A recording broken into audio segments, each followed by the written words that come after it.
ते पोरांना दिला तर त्याचे पोटांना न ते दुखत.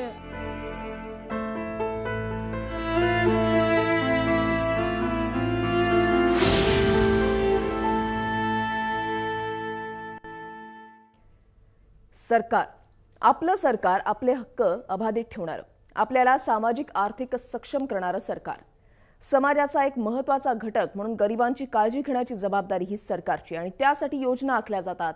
कोट्यवधी रुपये खर्च होतात जेणेकरून गरीब सक्षम होईल.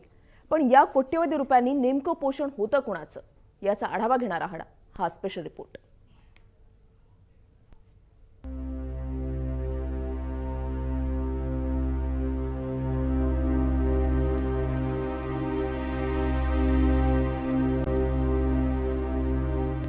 हे आदिवासी आहेत पालघर जिल्ह्यातले, पाड्यावर राहणारे, पाऊस पडला की शेतात काम करणारे, ऊन आलं की वीट भट्टीवर काम करून आपल्या लेकरांना शाळेत घालणारे, जमीन जुमला नसल्यानं मजुरीवरच त्यांचं पोट. म्हणून सरकारी योजनेतून चालणाऱ्या अंगणवाडीत लहान मुलांना शिक्षणासाठी पाठवतात. तिथे त्यांना सरकार अन्न पुरवतं, कारण लहान मुलांचं कुपोषण होऊ नये म्हणून. पण कसं असतं हे अन्न, तुम्हीच ऐका.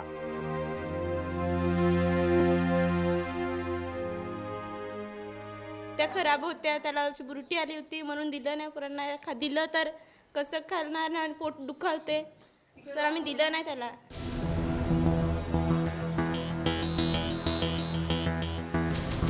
गेल्या महिन्यात शेवया आल्या.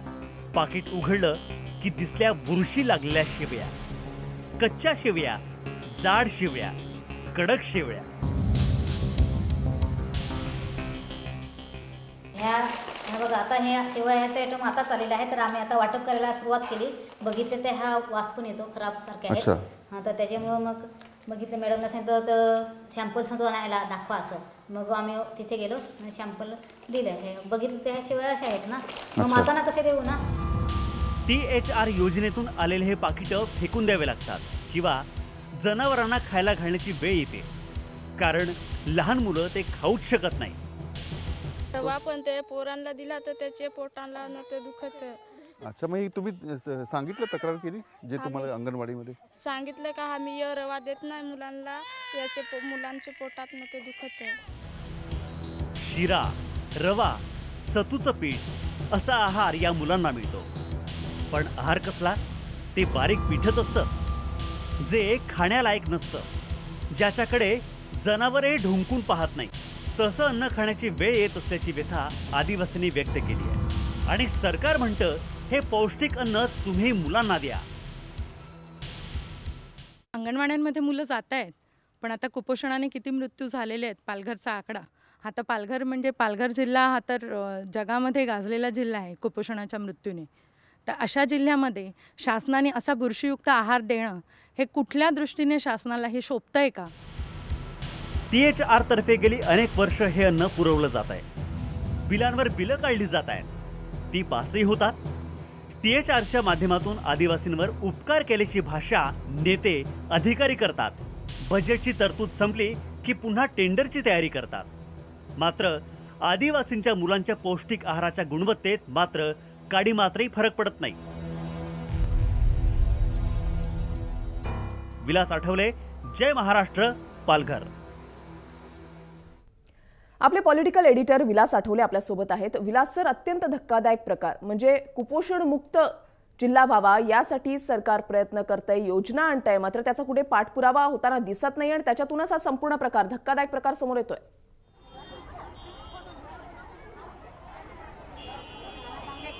बिलकुल, ज्या प्रकारे मी पालघरच्या अनेक भागांमध्ये फिरलो, तिथे ती शेवई जी आहे ती फोडून पाहिली.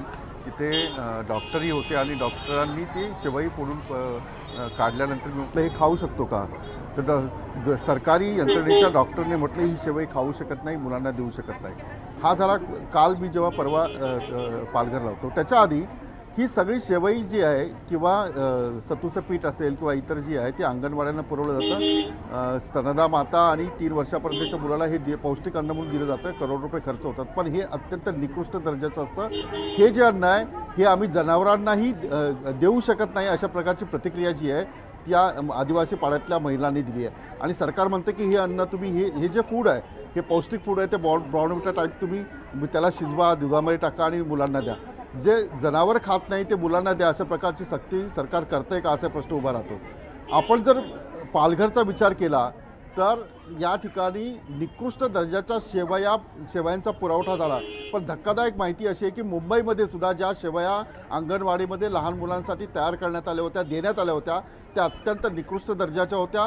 या सगळ्या महिलांच्या घरी या शेवया पोहोचल्या आणि या शेवया या सगळ्या महिलांनी फेकून दिलेल्या आहेत, कारण ते लहान मुलांना देता येत नाही. या शेवया मुलांना जर दिल्या त्यांचं पोट दुखेल, ते आजारी पडतील, अशा प्रकारची जी भूमिका या महिलांनी घेतली. मी त्यांनाच विचारतो, मला हे सांगा की ज्या शेवया तुम्हाला THR कडून मिळाल्या त्या कशा होत्या?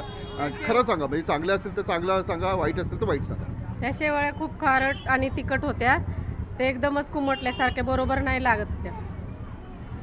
ह्या शेवयांना बुरशी लागलेली होती आणि तिखटही मुलांना खातानाही त्रास होत होता, त्याच्यामुळे मुलांना जुलाब वगैरे होत होते. काय केलं तुम्ही त्या शेवया? आम्ही त्या फेकून दिल्या.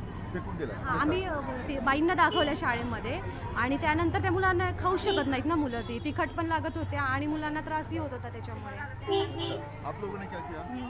शेवया खूप तिखट आणि एकदम तसं जाड खारट पण खूप लागतं, मुलं खातच नाही ते. मुलं खात नाही. मग याच्यापूर्वी ज्या मिळतं THR कडून ते कसं असतं अन्न? त्याच्या अगोदर चांगले होते, आता 2 महिने झाले असं येते. 2 महिने झाले. कैसे था? अच्छा नहीं था, उसमें नमक तीखा बहुत था, बच्चा खाया ही नहीं, और वो पाउडर भी मिलता है वो भी बराबर नहीं रहता है, उसमें पाउडर भी दूसरा भी पाउडर मिलता है, वो पाउडर वो सोटी बोलते हैं ना, वो भी बराबर नहीं रहता है बच्चे लोग आपने को. कभी कंप्लेंट किया फिर ये? बोला 1-2 बार भाई लोग को, इस मतलब टीचर लोग को इस बालवाड़ी में, वो बोले उधर से ही आता है तो क्या करेंगे. उधर से आता है तो क्या करेंगे. म्हणजे मुंबईतल्या मी रमाबाईच्या कामराजनगरमध्ये आहे आणि इथे अंगणवाडी चालवली जाते. गोवंडीमध्ये शेवया खराब होत्या, जसं पीठ होतं, रवा शिरा जे काही सरकार पुरवतं ते अत्यंत निकृष्ट दर्जाचं होतं, मुलं खात नाहीत. आणि हा जो पैसा आहे हा फक्त ठेकेदार आणि कॉन्ट्रॅक्टरच्या घशातच जातोय का? सरकार म्हणतं की आम्ही करोडो रुपये वर्षाला, तब्बल 800 कोटी रुपये खर्च होतात THR साठी.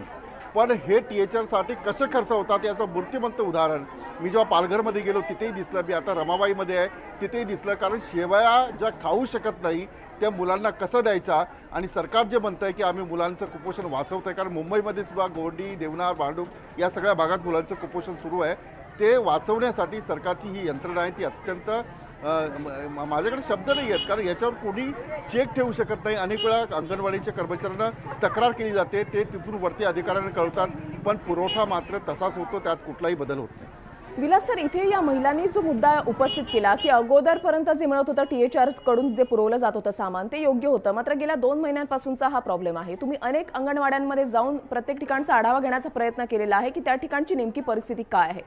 सरकार या प्रश्नी कुठल्याही प्रकारचं पाऊल उचलत का नाहीये? कारण बचत गटांना आपण एखादं काम दिलं आणि त्याच्यानंतर आपण निर्धास्त झालेला आहोत, बिनधास्त झालेला आहोत, या आविर्भावामध्ये आता सरकार आलेलं आहे का? नाही, 1-2 गोष्टी आहेत की 2 महिन्यापूर्वी हे अन्न चांगलं होतं हे इथल्या महिला सांगतात. पण आणखी एक महत्त्वाचं आहे, आदिवासी पाड्यांमध्ये पालघर जिल्हा हा अत्यंत देशात गाजलेला जिल्हा आहे, तो दुर्दैवाने कुपोषणासाठी गाजलेला जिल्हा आहे. पण त्या ठिकाणी आदिवासी काय खातात, त्यांची आवड काय, त्यांची निवड काय, कारण इथले लोक जे खातात ते आदिवासी खाऊ शकत नाही, आदिवासी जे खातात ते इथे खाऊ शकत नाही. पालघरमध्ये बोईसर असो, डहाणू असो, जव्हार असो, मोखाडा असो, या सगळ्या भागांमध्ये आदिवासी जे उपमा म्हणजे जो उपमा दिला जातो ते मुलांना चारत नाहीत, ते जनावरांनाच देतात. आणि जर अशक्य असेल म्हणजे खरंच घरामध्ये काहीच खायला नसेल तेव्हा मात्र ते तव्यावर भाजून जे पीठ असतं ते तव्यावर भाजून देतात आणि मुलं मग ती गरम गरम आहे म्हणून खातात. नाहीतर हे अन्न पौष्टिक आहे, हे चांगल्या दर्जाचं आहे अशा प्रकारचं कोणीही तिथे म्हणत नाही. मी जेव्हा फिरलो तिथे भाग दुसरा असा आहे की जे अन्न मिळतं ते खरंच नुसती पावडर एका महिन्यात म्हणजे महिन्यातून 2दा हा सप्लाय होतो. फक्त एक मोठं पॅकेट द्यायचं, त्याच्यामध्ये पावडर करून द्यायची, भुकटी करून द्यायची, सुकडी करून द्यायची आणि ते मुलांना खायला घालायचं. हा जो प्रकार आहे हा गेल्या अनेक वर्षापासून 3-4 वर्षापासून अनेक वर्षापासून हा सुरू आहे आणि याच्यात कुठे ना कुठे बदल करण्याची गरज आहे. कारण तुम्ही पावडरचं पॅकेट दिलं, ते दूध नसेल, दूध कुठून आणणार आदिवासी? ही गरीब माणसं दूध कुठून आणणार? कारण अनेक असे पाडे आहेत की तिथे दूधही उपलब्ध होत नाही, त्यांना फक्त पाण्यामध्येच द्यावं लागतं. पाणी ते विहिरीचं असेल, बोरिंगचं असेल, काही याचा काही नेम नसतो. त्यामुळे याकडे सरकारी यंत्रणा फक्त टेंडर पास करायचा आणि ते मुलांपर्यंत जे कसं चांगलं आहे की वाईट हे न पाहता पोचवायचं, एवढं काम मात्र चांगल्या प्रकारे करते. सर, आणखीन एक मुद्दा या ठिकाणी बचत गटांचा आता मुद्दा या ठिकाणी आलेला आहे. म्हणून बचत गटांना बळ देण्यासाठी सरकार सर्वतोपरी प्रयत्न करते. बचत गट आपापल्या परीनं चांगलं काम करण्याचा सुद्धा प्रयत्न करतात. मात्र काही वेळेला असं सुद्धा दिसून आलेलं आहे की बचत गटांमध्ये काम करणाऱ्या महिलांना सुद्धा वेळेवर त्या ठिकाणी पगार मिळत नाही, पैसे मिळत नाही, सामान जो आहे त्याचा पुरवठा व्यवस्थित होत नाही. त्याच्यामुळे दर्जा जो आहे तो कुठेतरी खालावत चाललेला असं या ठिकाणी आपण म्हणू शकतो. नाही, एक असं आहे की बचत गट कशासाठी स्थापन करण्यात आले? महिलांच्या हाताने महिलांनी बनवलेले जे अन्न आहे ते या लहान मुलांना एक महिला चांगलं अन्न बनवू शकते. ते कुठली कॉर्पोरेट कंपनी बनवू शकत नाही. म्हणजे कॅडबरीचं चॉकलेट हा वेगळा भाग. कॅडबरीचं चॉकलेट मुलांना रिझवण्यासाठी असेल, त्यांना हसवण्यासाठी असेल, पण सरकारकडून जे अन्न दिलं जातं ते मुलांचं कुपोषण आहे ते वाचावं यासाठी दिलं जातं. ते पौष्टिक असतं. त्याच्यामुळे या दोन भागामध्ये वेगळा आपल्याला क्लासिफिकेशन करता येईल. दुसरं एक महत्त्वाचं की बचत गट जर महिला चालवत असतील तर महिलांच्या हातातून तयार झालेलं अन्न हे पुरवलं पाहिजे, अशा प्रकारची एक मोठी मागणी महाराष्ट्रात होते. त्याकडे सरकारचं बिलकुल लक्ष नाही. आपण गेल्या 15-20 दिवसापूर्वी जी एक बातमी दिली होती की ठेकेदारांना, मोठ्या ठेकेदारांना हे कंत्राट मिळालं आणि 375 महिला गटांना हे कंत्राट मिळालं नाही. तर याचं कारण असं आहे की टेंडरच्या कंडिशन अत्यंत वाईट पद्धतीने मोठ्या टाकल्या होत्या, त्यामुळे छोट्या बचत गटांना ते फुलफिल करता आलं नाही. मी आणखी एक मुद्दा यांना विचारतो. ये बताओ कि आपको जो शीरा दिया जाता है, शीरा कैसे होता है, क्या करना चाहिए? अगर ये अच्छा नहीं है तो क्या करना चाहिए? खाते ही नहीं हो तो शीरा तो खाते ही नहीं, लाते टिफिन में और ऐसे ही फेंक देते हैं. फेंकना ही पड़ता है, उसमें कुछ भी टेस्ट नहीं रहता है बच्चे लोग को. तो क्या करना चाहिए? इसका ऑप्शन क्या है? मतलब थोड़ा टेस्टी बनाना चाहिए, जैसे बच्चा खा सके उसको. थोड़ा नमक या शक्कर डालना चाहिए, कुछ काम में नहीं आता है. आपको जो पाउडर देता है आप बच्चे को खिलाती है? मेरे बच्चे को खाते हैं तो एक दिन खाया, टेस्टिंग किया तो उसको पूरा जुलाब होने लगा, इसके लिए मैं उसको दिया ही नहीं. तो आप पैकेट लेते हो आंगनबाड़ी से? हाँ, आंगनबाड़ी से पैकेट दिया तो हमने लिया, तो फिर बोले उस बालवाड़ी को कि अच्छा नहीं है. इस टाइम जो आया शीरा और ओसबाई दोनों खराब था. शिरानं गरम पाण्यात टाकलं की पुन्हा गुटल्या होतात त्याच्या. कुठे होतात? शिरा गरम पाण्यात टाकलं तर शिरा होत नाही. शिराच होत नाही. म्हणजे आमची विनंती आहे तिकडे सरकारकडे की चांगलं अन्न इकडे पाठवलं पाहिजे. मग ही परिस्थिती आहे. जर आणखी चांगल्या प्रकारे जर सरकारने यंत्रणा राबवली, काय मुलांना आवडतं, काय नाही आवडतं, जे मिळतं आहे त्याची टेस्टिंग होते का, डॉक्टर तपासतो का, अशा प्रकारची एक व्यवस्थित यंत्रणा जर राबवली तर सरकारचे पैसे किंवा आपल्या टॅक्समधून जाणारा जो पैसा आहे लोकांच्या गरीब लोकांच्या उद्धारासाठी किंवा त्यांच्या सामाजिक त्यांना उभं करण्यासाठी हा कुठे ना कुठे मार्गी लागू शकतो. पण कुणीही लक्ष द्यायला तयार नाही.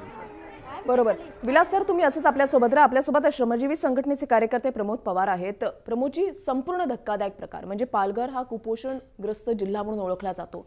त्या ठिकाणी मुलांचं आरोग्य, महिलांचं आरोग्य चांगलं राहावं यासाठी सरकारकडून ही THR योजना जी आहे ती आणली गेली. मात्र त्यामध्ये सुद्धा आता गडबड होताना दिसते.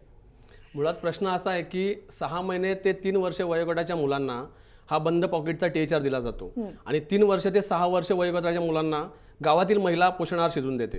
प्रश्न असा आहे की महिला बचत गटांचा जो उल्लेख होतो ना, तर हा THRचा जो कंत्राट आहे, जे पाकिटबंद THR आहे, पूर्णपणे निकृष्ट आहे आणि याची ओरड आता नाही तर 2013 पासून ती ओरड होते. हे काम कॉन्ट्रॅक्टरना दिल्यामुळे त्यांना पूर्ण 800-900 कोटी रुपये दिले जातात आणि जी महिला 3 ते 6 वर्ष वयोगटातल्या मुलांना पोषण आहार शिजवून देते गावात, त्यांची बिलं 8-8 महिने दिले जात नाही. ही पालघरची आजची परिस्थिती आहे. वर्षभरात 600 पेक्षा जास्त मुलं ज्या जिल्ह्यात दगावली त्या जिल्ह्याबाबत अजूनही सरकार कुठल्याही प्रकारचं गंभीर होऊन कुठलेही ठोस धोरण आजमावताना दिसत नाहीये. पोषण आहाराचा विचार केलात मी THRचा, तर 13 साली जेव्हा याची ओरड झाली की हा आहार मुलं खात नाही, आता जशी बुरशी आढळली पण 13 पासून हा आहार मुलं खातच नाही, फेकून देतात अशी ओरड होती, तर एक अभ्यास गट नेमला गेला आणि या अभ्यास गटाने पूर्णपणे गडचिरोली, भंडारा, पुणे या जिल्ह्यांचा अभ्यास केला. तेव्हाही उघड झालेलं की फक्त 11% मुलं THR खातात. 11% मुलं THR खातात. बाकीचा THR जनावरांना दिला जातो, बैलांना दिला जातो, कोंबड्यांचं खाद्य म्हणून वापरला जातो, माशांचं खाद्य म्हणून वापरला जातो. ही वस्तुस्थिती. मात्र या वस्तुस्थितीवर डोळेझाकपणे त्या कॉन्ट्रॅक्टरांना पोचण्याचं, ठेकेदाराचं पोषण करण्याचं काम सरकार करते असा आमचा आरोप आहे. सर, 2013 पासूनचा हा मुद्दा तुम्ही या ठिकाणी उल्लेख तुम्ही केलेला आहे. सरकार का पाऊल उचलत नाहीये या प्रकरणी? तक्रार होत नाहीये म्हणून आहे की तक्रार केली जाते मात्र तरी सुद्धा दुर्लक्ष होतंय म्हणून हा प्रश्न अजूनही भिजत घोंगड्यासारखा पडलेला आहे? मुळात प्रश्न असा आहे की आम्ही मागच्या महिन्यात आमचं एक आंदोलन झालं. आम्ही दाखवून दिलं सरकारला की ज्या जिल्ह्यात कुपोषणाचा प्रश्न गंभीर आहे, जिथे भुकेचा प्रश्न आहे, कुपोषण म्हणजे आजार नाही तर भूक आहे, आणि ती भूक सोडवण्यासाठी तुम्हाला त्यांना वेळोवेळी पोषण आहार दिला पाहिजे. गावातील महिला बचत गट, अंगणवाडी सेविका पोषण आहार देतात, पण त्यांची बिलं 8-8 महिने दिली जात नाही. कारण ती बिलं कशी असतात, कोणाचा 5,000, 10,000, 15,000 अशी बिलं ती अंगणवाडी सेविकांची थेट बिलं असतात. पण जो THRचा तुम्ही विचार केला तर THRचा पूर्ण राज्याचा कॉन्ट्रॅक्ट आहे. आता तुम्ही THRची पॉकेट बघाल, त्यावर लिहिलेलं आहे की महिला महालक्ष्मी महिला बचत गट, बहुउद्देशीय महिला बचत गट. मॅडम, आमचा स्पष्ट आरोप आहे आपल्या चॅनलच्या व्यासपीठावर की हे बचत गट नसतात. ही बचत गटाच्या नावावर हे मोठमोठे ठेकेदार आहेत, या कंपन्याच आहेत. बचत गटाची नावं पुढे करून हे कंपन्यांना ठेके दिले जातात आणि हे ठेके मोठ्या प्रमाणात एकत्रित ठेके असतात. त्यामुळे 800-900 कोटीची रक्कम असते. यामध्ये कोट्यवधी रुपयाचा अपहार केला जातो, त्यामुळे हे ठेके दिले जातात. जर यात कोट्यवधी रुपयाचा प्रश्न नसता तर कदाचित हे ठेके रद्द केले असते. महिला बचत गटाने जर साधी आळी जरी सापडली तरी त्या महिला बचत गटाचं गावातलं काम आपण काढून घेतो, त्या अंगणवाडी सेविकावर आपण कारवाई करतो. पण एवढ्या मोठ्या प्रमाणात ओरड होते, सर्वोच्च न्यायालयाने याच्यावर प्रश्न विचारलेला आहे, राज्यपाल महोदयांनी याच्यावर प्रश्न विचारलेला आहे. असं असताना हे ठेके रद्द केले जात नाही, याचाच मोठ्या प्रमाणात अर्थकारण आहे. आणि यात मोठ्या प्रमाणात आर्थिक लॉबीमध्ये सरकारचे अनेक अधिकारी असतील, मंत्री असतील, यावर तपास केला पाहिजे. पण यात मोठ्या प्रमाणात अर्थकारण असल्यामुळे हे ठेके रद्द केले जात नाही. हा THR आमच्या माथी मारला जातो. सर, तुम्ही जो आता आरोप करतायत की हे बचत गट नाहीये तर हे ठेकेदार आहेत, पालघर जिल्ह्यामध्ये असे किती ठेकेदार आहेत? मॅडम, आता प्रश्न असा आहे की पालघर जिल्ह्यामध्ये जो THR येतो हा पुण्यावरनं येतो. तुम्ही पॉकेट बघाल तर तुमच्या चॅनलवर जी पॉकेट दाखवतात त्यात खेडचा ऍड्रेस आहे. म्हणजे पालघर जिल्ह्यातली कुठल्याच महिला बचत गट किंवा कुठल्याही प्रकारची बहुउद्देशीय महिला संस्था नाहीये, तर पुण्याची संस्था पालघरला THR पुरवते, ठाण्यालाही तीच संस्था पुरवते. अशा प्रकारे हा फक्त रंगरंगोटी केलेली आहे महिला बचत गटाच्या नावाने, महिला सक्षमीकरणाच्या नावाने, आणि या ठेकेदार पोसण्याचंच काम हे सरकार करतंय. पुढे एक जो चोप आलाय आपल्याकडे की गरोदर माता आणि स्तनदा माता आणि 3 वर्षांपर्यंतच्या लहान मुलांना THR म्हणजेच पोषण आहार दिला जातो आणि वर्षाला तब्बल 700 ते 800 कोटींचा खर्च होतो. पण हा पोषक असतो का? हा आहार खाऊन कुपोषण थांबणार आहे का? हे पाहण्यासाठी जय महाराष्ट्राचे पॉलिटिकल एडिटर विलास आठवले हे पोहोचले पालघर जिल्ह्यातल्या विक्रमगड तालुक्यामधल्या भोपोली शिळ गावातील अंगणवाडीमध्ये. पाहूयात. म्हणजे ह्या शेवया तो खाऊ शकतो का, मुलं खाऊ शकतात का, याची आपण तपासणी करणार आहोत. ह्या शेवया आहेत, या शेवया ज्या आहेत त्या जून महिन्यात सप्लाय झाल्या होत्या आणि ह्या शेवया आपण पाहू शकतो. याला ह्या पांढऱ्या दिसतात शेवया. यांना काय आहार दिला जातो, म्हणजे कशा प्रकारचा आहार दिला जातो? यांना आपण THR मध्ये कधी उपमा वगैरेचे पावडर असतात, ते कधी आपलं हे शेवया असतात, ते शिरासारखं असतं, हे दिलं जातं. म्हणजे कच्चा असतो ते आपण देतो, ते जे घरी जाऊन ती लोक तयार करतात आणि मग देतात, शिजवून वगैरे देतात. म्हणजे हा शिरा वगैरे दिला जातो कुठला? हा शिरा आहे, याच्यावर शिरा असं नाव लिहिलं आहे. हे लहान मुलांना दिला जातो, महाराष्ट्र शासनाचा बाल आहार आहे का? हे कसलं पीठ आहे? अच्छा, सोया सत्तूचं पीठ आहे. आता ही जी हे खाण्यास पहिल्यांदाच सर आलेला आहे हा, म्हणजे ह्याच महिन्यात आला हा पोषण आहार बाळांना. तर आम्ही फोडून बघितला तो पॉकेट. 2-3 माताने आमच्याकडे तक्रार केली का बाई हा खराब आहे. तेव्हा मी बघितल्यानंतर तर त्या माताने येऊन सांगितलं का बाई असा आम्ही आहार कसा काय मुलांना देणार, आमच्या मुलांना उद्या उलट्या काय झालं तर त्याला जबाबदार तू राहशील का. मग मी बंद केला तो वाटप करायचा 2-3 दिल्यानंतर. नंतर 2 पॉकेट फोडून बघितल्यावर तो पुन्हा खराबच निघाला. तर डॉक्टर इथे आले, आज त्यांचा दिवस आहे तपासणीचा. मला हे सगळं खाण्याच्या योग्य आहे? नाही, खाण्याचे योग्य नाही आहे, बंद करायला लावलं. काय त्रास होऊ शकतो याने काहीतरी पोटदुखी वगैरे, उलट्या वगैरे, सीजनचा त्रास होऊ शकतो ना. खराब आहे म्हणून आम्ही देत नाही, मुलाला त्रास होतो म्हणून आम्ही तसंच ठेवते. अच्छा, आणि बाकीचं काय खाता तुम्ही, म्हणजे काय देता? चांगलं असलं ना ते खाता आणि तसंच ठेवते. अच्छा, मग तुम्ही कसं ओळखता चांगलं आहे खराब? खराब निघलं का मग सगळं ठेवून देते ना. अच्छा, एक खराब निघालं सगळं? सगळे, मग काहीच नाही देत मुलाला. ज्या वेळेला जे शेवया आल्या त्या कशा होत्या? त्या खराब होत्या, त्याला उलटी आली होती म्हणून दिलं नाही. पोरांना दिलं तर कसं खाणार ना, पोट दुखावते, आम्ही दिलं नाही त्याला. बरोबर. ही जी लहान मुलं आहेत, म्हणजे जे आदिवासी पाडे आहेत तिथे कुपोषणाची संख्या जास्त आहे आणि हे कुपोषण रोखण्यासाठी सरकारची विविध योजना आहेत, शेकडो कोटी रुपये खर्च केले जातात. पण जो आहार सरकार देत आहे हा जो आहार आहे तो अत्यंत निकृष्ट दर्जाचा आहार आहे आणि अशा प्रकारच्या अनेक तक्रारी सरकारकडे किंवा अधिकाऱ्यांकडे आलेल्या आहेत. कॅमेरामॅन संदीप रणपिसेसह विलास आठवले, जय महाराष्ट्र, विक्रमगड, पालघर. प्रमोद पवार आहेत आपल्यासोबत. प्रमोदजी, संपूर्ण प्रकार जो आहे तो पाहिलेला आहे आपण. महिलांचं नेमकं म्हणणं काय आहे ते पाहिलेलं आहे की आलं की आम्ही एकदा चेक करतो, एका पॅकेटमध्ये त्यांना शिवायांना बुरशी आढळली, त्याच्यानंतर त्यांनी सगळेचे सगळे पॅकेट जे आहेत ते बाजूला केले, ते वापरले नाहीत. हा प्रकार जो आहे तो वारंवार घडतोय, सातत्यानं घडतोय. आता याचा दर्जा वाढवण्यासाठी नेमकं काय केलं गेलं पाहिजे? कारण प्रश्न तर आहेत, मात्र आपण सोल्युशनवर पण बोललं पाहिजे. मॅडम, प्रश्न असा एक मला उल्लेखित करावासा वाटतो की आता बुरशी आढळली ही 8 दिवसापूर्वीचा प्रकार आहे, पण एक 3 महिन्यापूर्वी पालघर जिल्ह्यामधल्या अंगणवाडी सेविकांनी एक आंदोलन केलेलं, श्रमजीवी संघटनेचं नेतृत्व घेतलं आणि एक आंदोलन केलं. त्या आंदोलनामध्ये एक अभिनव आंदोलन होतं की त्यात डोहाळे जेवण कार्यक्रम केला जिल्हा परिषदेच्या आवारात, आणि तिथे हा THR शिजवला. जिल्हा परिषदेच्या सगळ्यांसमोर पोलीस होते, अधिकारी होते, सर्व मोर्चेकरी होते आणि अंगणवाडी सेविका विशिष्ट यात पुढे होत्या. त्यांनी सांगितलं शिजवला आहार, आणि जिल्हा परिषदेच्या मुख्य कार्यकारी अधिकारी जे आहेत त्यांना नेऊन तो आहार सांगितलं की मॅडम हा आहार आम्ही शिजवलेला आहे, हा मुलं आहार खात नाही, तर तुम्ही हा आहार तपासून बघा कसा आहे. आमच्या समोर आम्ही तिथे प्रत्यक्षदर्शी होतो, अनेक पत्रकार होते, पोलीस अधिकारी होते. जिल्हा परिषदेच्या मुख्य कार्यकारी अधिकाऱ्यांनी तो आहार हातात घेतला, असा चुरगळून टाकून दिला आणि सांगितलं की हा आहार खाण्याच्या लायकीचा नाही, हे मलाही माहिती आहे, पण हा आहार बंद करणं माझ्या हातात नाही. हे एका IAS दर्जाच्या मुख्य कार्यकारी अधिकाऱ्यांनी केलेलं स्टेटमेंट होतं. प्रश्न असा आहे की अंगणवाडी सेविका, महिला बचत गट विरोध करतात. THRची संकल्पना मॅडम अशासाठी होती की टेक होम रेशन असं याचा फुल फॉर्म आहे, की ज्या घरांचं, ज्या कुपोषित बालकांचं, लहान बालकांचं अंतर अंगणवाडीपासून जास्त आहे, ज्यांना रोज अंगणवाडीत येऊन आहार नेणे शक्य होत नाही, त्यांना पाकिट बंदचा आहार, अशी ती संकल्पना मुळात सुरुवातीपासून होती. पण हे सगळं कॉन्ट्रॅक्टरच्या भल्यासाठी माथी मारलं गेलं.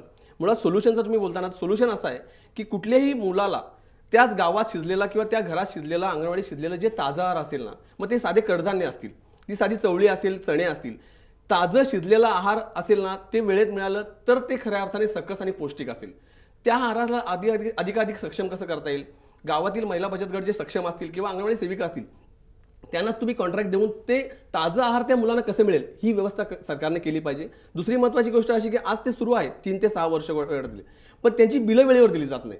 त्यामुळे प्रश्न काय होतो मॅडम की कागदावर दाखवलं जाते 100 मुलांना आहार दिला, पण त्या अंगणवाडी सेविका, आमच्याकडे अंगणवाडी सेविकांचा मला अभिमान वाटतो, त्यांनी स्वतःचं सोनं गहाण ठेवून 6-6 महिने पोषक आहार दिला मॅडम. पण ते शक्य त्यांना आदिवासी भागातल्या अंगणवाडी सेविका आर्थिकदृष्ट्या सक्षम नाही आहेत, त्यामुळे ते जास्त दिवस पेंडिंग बिलं असल्यामुळे आहार देऊ शकत नाही. तर यांची बिलं ॲडव्हान्स द्यावी आणि ॲडव्हान्स बिलं देऊन त्यांच्याकडनं चांगल्या दर्जाचा आहार घेण्यात यावा, हे खऱ्या अर्थाने सोल्युशन आहे. जर ते गावातलंच ताजं आहार मिळालं तर मला वाटतं त्या मुलांची भूक दूर होऊ शकेल. बरोबर आहे, ताजं अन्न तर हे मिळालंच पाहिजे. आपल्यासोबत political editor Vilas Athawale sir आहेत. विलास सर, प्रमोद पवार यांचं म्हणणं आपण ऐकून घेतलेलं आहे. त्यांनी जे आंदोलन केलेलं होतं त्यावेळेला IAS दर्जाचे जे अधिकारी आलेले होते त्यांनी सुद्धा म्हटलेलं होतं की अन्न खायचं तरी कसं. मग आता या अन्नाचा दर्जा जो आहे तो कसा नेमका सुधारला जाऊ शकतो? कुठल्या पातळीवर हालचाली केल्या तर सरकारला जाग येऊ शकते? नाही, एक महत्त्वाचं आहे की ऋषाली एक गोष्ट लक्षात ठेवली पाहिजे. टेक होम रेशन, अमृत योजना जी आहे, अमृत आहार योजना, ह्या कशासाठी आहेत? या लहान मुलं आणि महिलांना सक्षम करण्यासाठी आहेत, त्यांच्या पोटात अन्न जाण्यासाठी आहेत. तर चांगलं अन्न कोण देऊ शकतं? सुप्रीम कोर्ट असं म्हणतं की एखाद्या मातेने म्हणजे महिलांनी शिजवलेलं अन्न हे कधीही इतरांपेक्षा अत्यंत चांगल्या दर्जाचं असू शकतं, कारण एक महिलाच आपल्या मुलाची काळजी किंवा मुलांविषयीचं जी असतं आहे ती चांगल्या प्रकारे दाखवू शकते.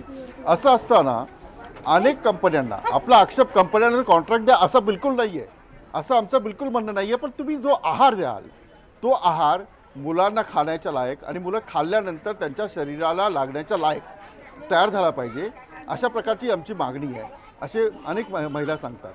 तर स्थानिक पातळीवर बचत गटांना काम देऊन मुलांपर्यंत पौष्टिक आहार पोहोचवण्याचं काम सरकार या योजनेअंतर्गत करतं आहे. पण सगळ्यात महत्त्वाचं की स्थानिक महिला इथे दिसतच नाही आहेत. पालघरला जे THR पोहोचवण्याचं काम आहे ते चाकणमध्ये ज्याची फॅक्टरी आहे, महालक्ष्मी कंपनीज महिला बचत गट आहेत ते करत आहेत, त्यांची जी फॅक्टरी आहे ती कोटामध्ये आहे. सुप्रीम कोर्ट असं म्हणतं की स्थानिक पातळीवर ज्या महिला एकत्र येतील ते बनवतील आणि मुलांना देतील, त्याच्यामुळे कुपोषण थांबू शकेल किंवा सरकारी योजना जी आहे ती योग्य प्रकारे पुढे जाऊ शकेल. पण अशा प्रकारची भूमिका राज्य सरकार घेताना दिसत नाही आणि त्याच्यामुळे एका फॅक्टरीमध्ये करोडो रुपयाचा जो THR आहे तो प्रोसेसमध्ये करायचा आणि छोट्या छोट्या बचत गटांना हे काम द्यायचं नाही. त्याच्यामुळे कदाचित हा जो आहार आहे हा निकृष्ट दर्जाचा अक्षरशः शेवयांना बुरशी लागली होती. मी माझ्यासमोर 3-4 पॅकेट फोडले. माझ्यासमोर डॉक्टर उभे होते.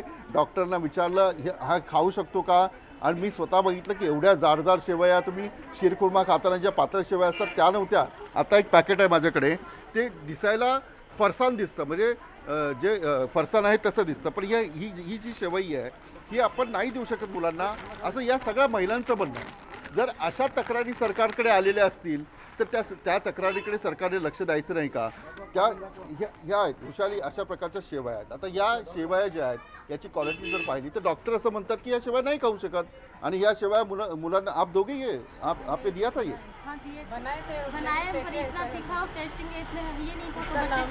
तीखा है, बहुत तीखा, बहुत नमक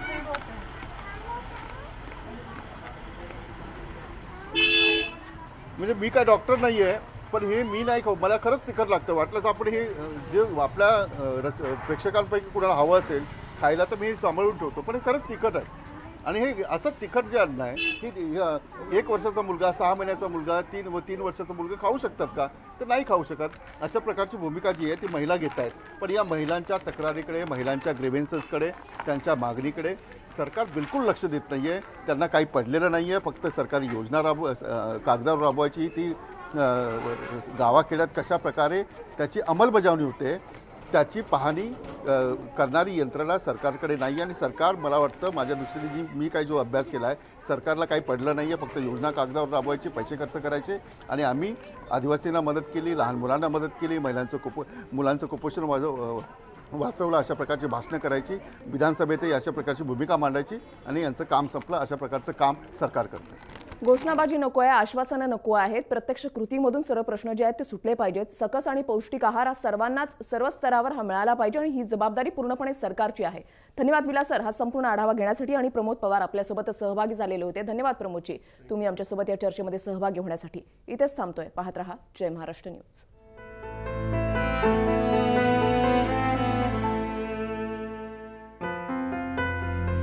ते पोरांना दिला तर त्याचे पोटांना न ते दुखत